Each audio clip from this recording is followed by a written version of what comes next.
আপনি না, বেনামাজিদের সালাম দেওয়া যাবে না। যাও, সালাম দেওয়া যাবে। বেনামাজের জবাই করা কোনো গোস্ত খাওয়া যাবে না, বুঝলেন?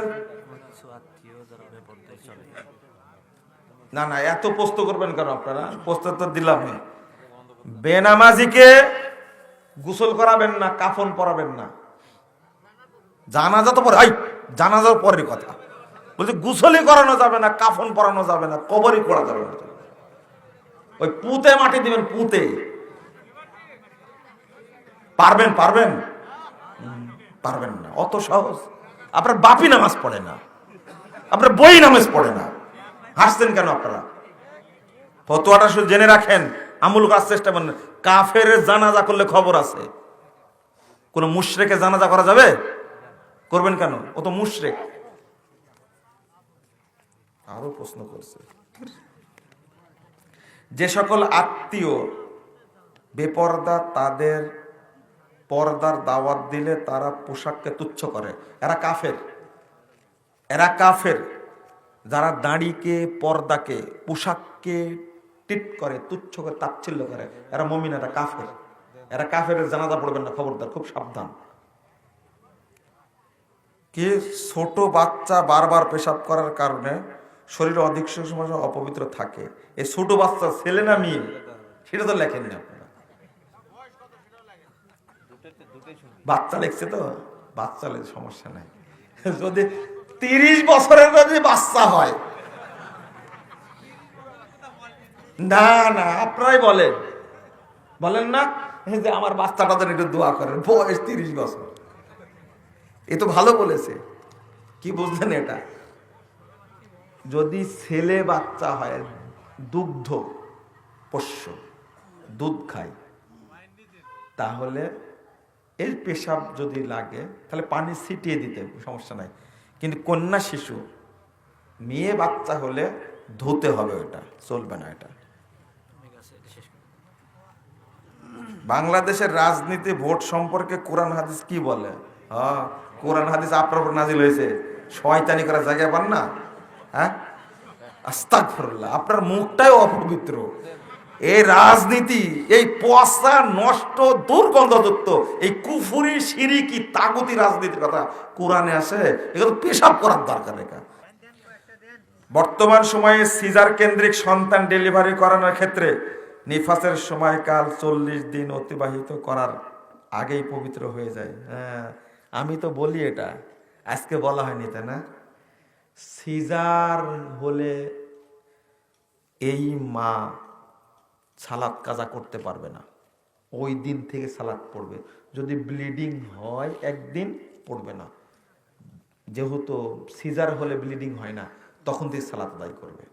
শুধু এইটা না, শুধু এইটা না, 4 মাসের আগে যদি বাচ্চা পড়ে যায়, ব্লিডিং হয় না তাদের, এটা নিফাসের ব্লিডিং না, তখন থেকে সালাত আদায় করবে। ওর জন্য কোনো সালাত মাপ নাই। আজকাল ধর্মসভায় বিভিন্ন পেশাজীবী লোকদের দাওয়াত করে খাওয়ানো হয়, যার খাবারের খরচ ওই ব্যক্তির দানের টাকা দিয়েই করানো হয়। অর্থাৎ দান করে দান খাওয়া না, এটা ভুল হলো, এই ভাষাটাই ভুল হয়েছে। দান করে দান খাওয়া না। মনে করেন মাদ্রাসার প্রোগ্রাম, মসজিদের প্রোগ্রাম, এই লোক তো মসজিদে দান করবে, তাই না? দান করার পরে এর মালিকানা কারো হয়ে যায়? মালিকানা কে? মসজিদ, মাদ্রাসা। মাদ্রাসা তাকে আপ্যায়ন করাতেই পারে। শুধু তাই না, এটা তো অনেক দূরে গেছে। এক ফকিরকে আপনার জাকাতের টাকা দিয়েছেন, তাই না? কাকে? ফকিরকে জাকাতের টাকা। তো ও যদি দাওয়াত দেয় যে ভাই আমার বাড়িতে এক সন্ধ্যা খায়, তো বাজার করবে কোন টাকা দিয়ে? ওই আপনার জাকাতের টাকা দিয়ে। আপনার জন্য খাওয়া কি জায়েজ? কারণ মিলকিয়াত কি হয়ে গেছে? চেঞ্জ হয়ে গেছে। এখন মালিক কে? ফকির। আর আগে জাকাতের মালিক কে ছিলেন? আপনি। বুঝবেন? শোনেন, এই প্রশ্নের উত্তরের জন্য আমরা 2টা বড় বড় খণ্ড বের করেছি, বুঝতে পারেন? কয়টা? 2টা। একটা হলো 1330টা প্রশ্ন আছে, আর আধুনিক প্রশ্নগুলোর উত্তর 1300টা প্রশ্নের উত্তর আছে। আপনারা সংগ্রহ করবেন। আমি মনে করি প্রত্যেক পরিবারে এটা একটা করে সংগ্রহ করে রাখা উচিত। কওমি মাদ্রাসার অর্থ ব্যাংকে জমা না রেখে সেই টাকা দিয়ে সভাপতি গণরা সুদের মাধ্যমে অর্থ বৃদ্ধি করে, যা যাত্রাগুলোতে উভয়ের সমঝোতায় গ্রহণ করে। নাউজুবিল্লাহ, আস্তাগফিরুল্লাহ। সি সি সি আমাদের পূর্বপুরুষ থেকে আমাদের ঈদগাহ মাঠের ইমাম মুয়াজ্জিন একজনই হয়ে, ঈদগাহের ইমাম ও জুমা ইমাম একজনই হয়। কিন্তু কিছু লোক এর বিরোধিতা করে ঈদগাহ মাঠে আলাদা করছে। আমাদের সবার উদ্দেশ্যে সমঝোতামূলক কথা বলেন। ফাইজলামি করছেন আপনারা, আমি সমাধান করব।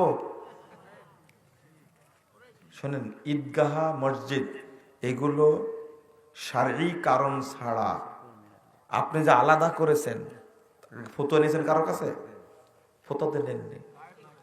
আল্লাহ আমাদের ক্ষমা করুন, বলেন আমিন।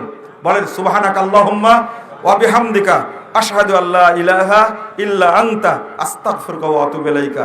ওয়াসসালামু আলাইকুম ওয়া রাহমাতুল্লাহি ওয়া বারাকাতুহু।